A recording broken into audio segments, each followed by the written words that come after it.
There are many advantages to using thumbnails when working with 360 images. Thumbnails from the RICOH THETA Z1 load much faster. I'll show you how to load the thumbnails to improve your user experience. The thumbnail is about 11K in size, which is much smaller than the full image. The full Z1 image is about 8 to 11 megabytes, so let's maybe say 9 megabytes on the average. And it will take a bit of time to download. You can see it in this demonstration. The camera is directly next to the mobile app. The process is to first show a loading indicator and then load all your thumbnails or load the full image. You can see that loading 10 thumbnails is much faster than loading a single image from the Z1. In many cases, dealing with the thumbnails first will improve your user experience compared to downloading the full image. This tutorial covers two different ways to get the thumbnails from your RICOH THETA camera.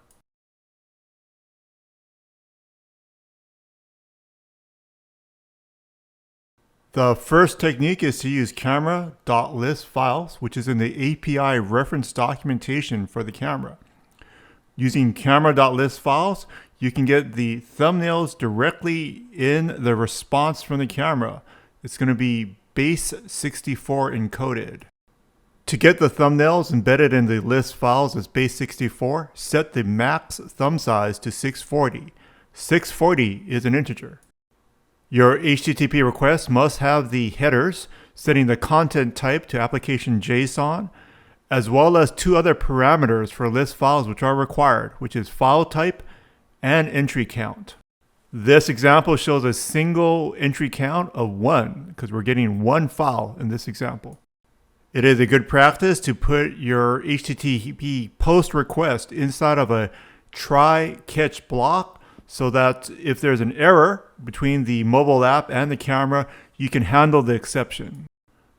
The camera does expect a JSON body, so I'm encoding the body as with JSON encode in this example. The body in this example is the name camera.listFiles and the list of parameters. This is a Dart map and it must be encoded into JSON before you send it to the camera. Camera.listFiles does return a list, so we're going to have to extract the relevant entry.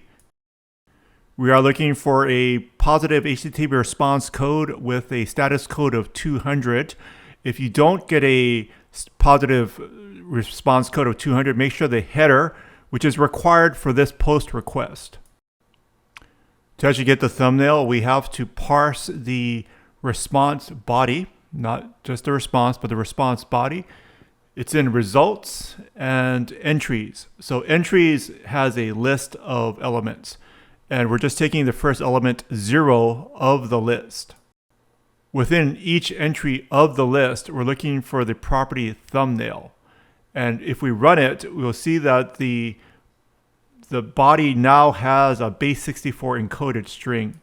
If you have more than one thumb that you want to get, like 10 or 20 thumbnails, you could get all the thumbnails within the response and then loop through it.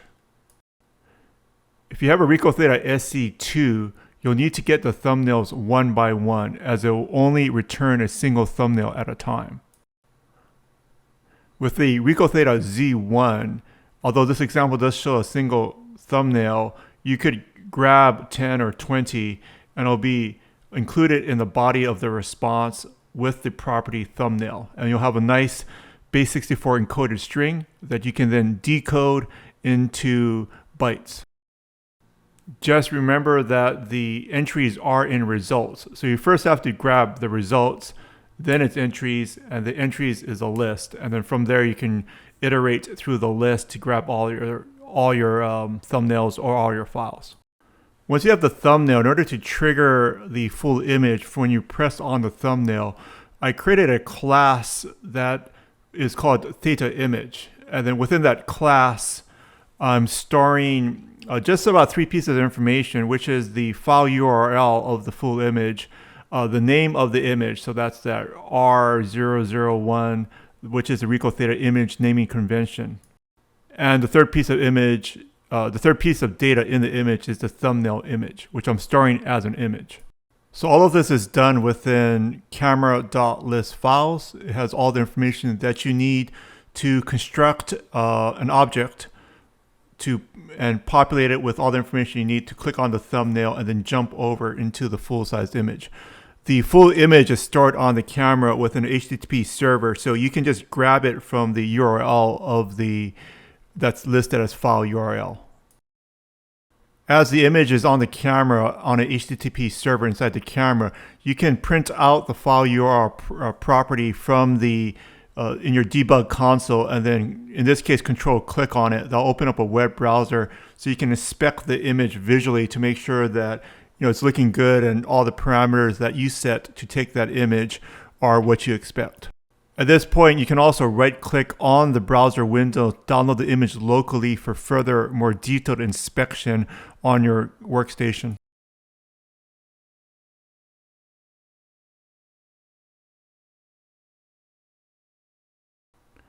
The second technique to grab the thumbnail is to actually use the file URL and use a query type of thumb that you pass over. You'll be able to get the thumbnails one by one. I actually use this technique on the SC2, although you could also on the SC2 get a single thumbnail from LISTFILES and just change the start and stop values for the file list that you're getting.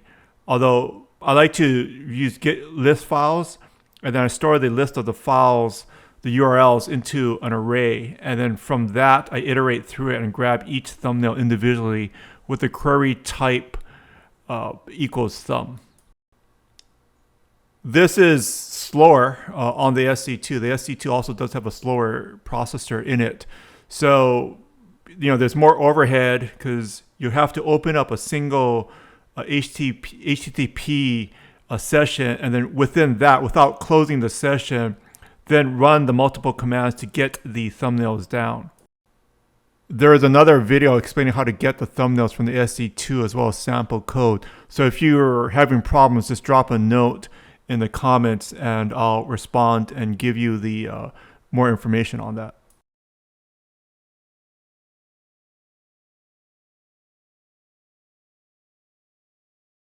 From the RICOH THETA cameras on the Z1 and the V, the process is pretty straightforward. You just use a camera.listFiles, and this will give you a listing of all the files on the camera that you specify, whether it's a range 0 to 10 or 0 to 20. Within the camera.listFiles command, you have to specify the thumb size and set it to thumb size of 640. This is an integer, so it's a number that you pass over. It's not a string, the 640. And then once you get the response back from the camera, the thumbnail will be a base 64 encoded string. All you need to do then is decode the base 64 string to get the binary data. It's going to be an image of about 11K roughly in size that you can then display. On the SC2, the process is slightly different. The SC2 camera.listFiles does not work for multiple thumbnails listed in the body of the response. What I like to do is use camera.listFiles to get a listing of the file URLs that I then store into an array. I iterate through the array of the file URLs, and I attach a query of type equals thumb. This will then grab the thumbnails over for me one by one. I then store the thumbnails into some type of array for display on my mobile app. In most cases, you might want to get a class and store the thumbnail, the actual binary data, as well as the file URL into that class, so that when you press on the thumbnail, you can jump to the full-size image, which will be about 9 megs with the Z1 per image. Thanks for joining us. If you have any questions, drop a note in our forum, community.theta360.guide. It's friendly, and we'll try to help you with your mobile app development. Have a great day.